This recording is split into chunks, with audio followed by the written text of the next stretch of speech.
Good morning. This is Don V with Truth Be Told. Hope everybody had a wonderful weekend, as we don't do videos on the weekend. That's why there wasn't anything on Saturday and Sunday.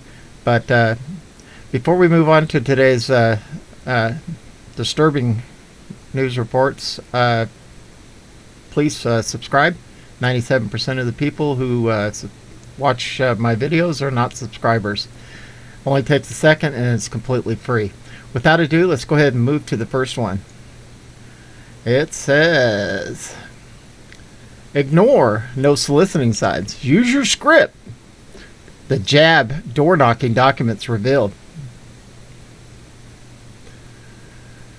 As the Biden admin peddles its plan to send door knocking missionaries across America to spread jab awareness and keep track of who's jabbed and who's not, which is completely unconstitutional, White House-coordinated female surge teams are being assembled to reinforce local efforts on the ground.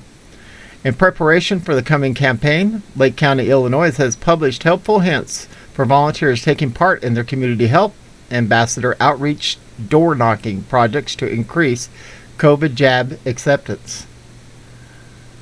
I'm not doing it. The helpful hints include, if you're nervous, that's okay.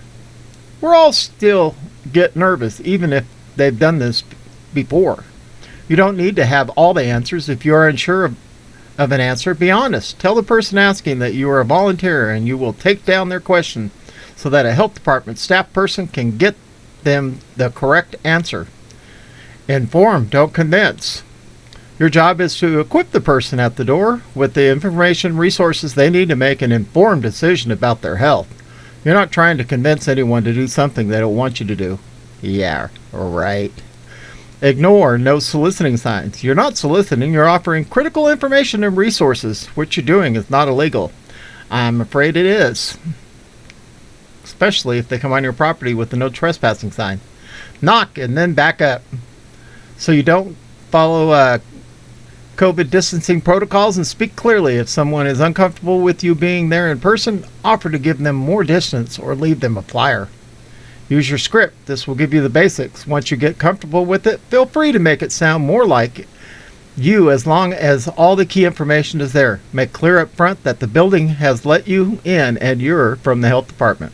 Perhaps most importantly, volunteers are told to keep a list of who's been naughty or nice. Report on your work. Be sure to fill out the door knocking spreadsheet with the counts of who still needs the jab and who is already jabbed and who needs more helpful info, etc. This is the important information that the health department is relying on. All right. Well, you see it there. Let's go ahead and move to this right here on the second news. Video. Brutally forced jabs begin. And these small countries. This is what we can look forward to under Democratic-controlled dead corporation. Video has surfaced of citizens being chased up onto the roofs of their homes and forcibly held down by police and medical teams and stuck with the COVID-19 jab. The ferociousness of these death dart people is astonishing. Americans must be ready with guns to defend themselves if any such people attack that in the USA. In the video below is a man seen running out onto the roof of his home. Police and medical people are in hot pursuit. They grab him, tackle him onto the roof, and fight to restrain him while he screams in terror and anger about being forcibly jabbed against his will. So abusive are the medical people, they literally set on him to prevent him from fighting them off. As the jab is injected, he screams, knowing this jab is far more likely to kill him than the disease it allegedly jabs against. Based on streets below, do nothing.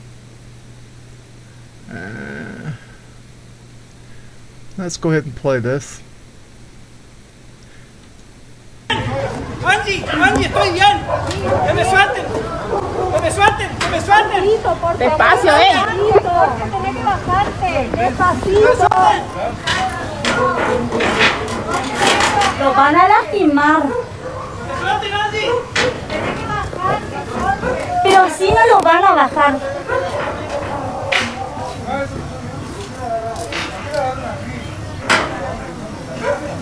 Poor guy. Así Sí no me va, voy a dejar. no, sí va a bajar, pero tranquilo, ustedes también. Todo nervioso,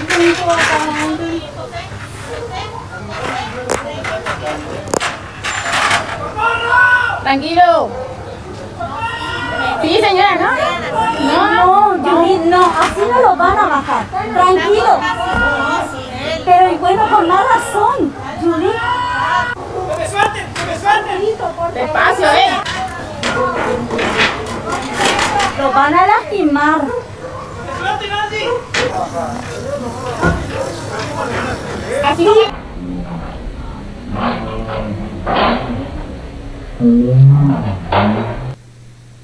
That's just crazy. And here we are in India. Sorry about the poor video quality. It's on there. मेरी बात सुनो ADC sir आ रहे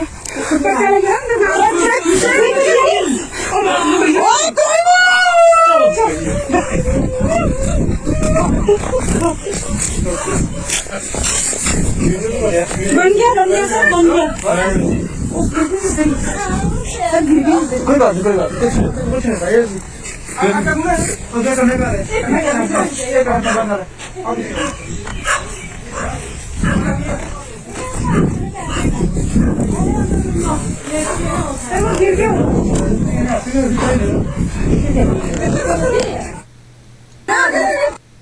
This is just ridiculous. Absolutely ridiculous. We need to contact our congressmen, our senators, and our mayors. Tell them that we want laws passed where they cannot force us to do anything that is unconstitutional in America. All right. Moving on. Sharp increase in police resignations after BLM matter protest in 2020 study. Highlighted rate of resignations expected to continue. A new study of several academic researchers indicating a rising trend in the U.S. police resignations over the past year, one that appears to have been exacerbated by the BLM-led riots and protesting that swept the country last year and generated a massive wave of anti-police criticism. The study, written by University of Nebraska Distinguished Associate Professor of Criminology Justin Nix and University of Utah's PhD candidate Scott Morkus and Ian Adams, found that within a large police department in the western U.S., voluntary police resignations increased by 279% following last year's protest against killing of Minneapolis resident Floyd. Noting their model predicts that resignations will continue at an elevated level, the researchers urge officials to be prepared to confront workforce decline and increased voluntary turnover. The team undertook the study because we'd seen all the headlines about cops quitting at higher rates, but hadn't seen any rigorous analysis, Nix told Just the News via email. While acknowledging the study's hard data are drawn from single jurisdiction, he pointed to journalistic reports of similar happenings in other jurisdictions, mostly major cities. Nix said the issue predates last year's riots. The main thing to keep in mind is that the agencies were struggling to recruit and retain officers even before Floyd protests, he said. It's been a problem since the Great Recession, but the Floyd protests just made it that much more of a problem. Rob O'Donnell, a former detective with New York City Police, said the issue is no doubt a national trend. Recently, the city of Minneapolis only received 150 applicants for 100 open positions. And after initial background checks, the qualified number of candidates pooled was down to 60 or 70 applicants, he said. Outside of a livable wage, police only look for one thing: to have the support of those that send them out to do immensely demanding job, O'Donnell continued. Due to a recent verdict followed by historically proven bad ideals and policies such as bail reform, COVID criminals releases, and active DAs failing to enforce laws, the support structure is not only rapidly disintegrated, but has become outright hostile, making community policing almost impossible. Heather McDonald, the Thomas W. Smith Fellow at the Manhattan Institute and a longtime critic of anti-police activism throughout the U.S., argued that cops are demoralized and are telling family and friends not to even think about joining the police force. They have a little confidence that if they are indicted For the use of force, their trial will be free from the looming threat of race riots should they not be convicted, she said. Bernard Kerik, the former commissioner of the New York Police Department, said the issue is readily apparent in the city. If you talk to the unions in New York City, Kerik said, whether it's the Police Benevolent Association, the sergeants, or the lieutenants, all three ranks in the New York City Police Department are leaving early, or they're leaving right at their retirement date. Nobody's staying any longer than they would. The reason being, they feel they're not supported. He argued that a lack of municipal support in New York and other cities, including criticism from the local officials and a reduction in resources, has led to a sharply dropping retention rates. Who's going to stay for that, he said. Recruitment, a tremendous problem. John Malcolm, the director of Heritage Foundation Edwin Meese III Center for Legal and Judicial Studies, agreed that police officers are resigning around the country. Some cases, budgets are getting cut, or positions are getting eliminated, he said. And recruitment is a tremendous problem, particularly in communities of color. Police work has never been a well-paid profession, Malcolm noted. Police officers are like soldiers and firefighters in that they wake up every day kissing their loved ones goodbye, not knowing whether they're going to return at the end of the day, he said. If it is not appreciated, and if in fact people are being attacked for being police officers, often verbally and in many cases physically, then I can understand that people might very well decide that this is a profession that they might not want to go into. At a large enough scale, turnovers can lead to a police agency's inability to respond to calls for service, increased crime, erosion of public trust, the study authors wrote.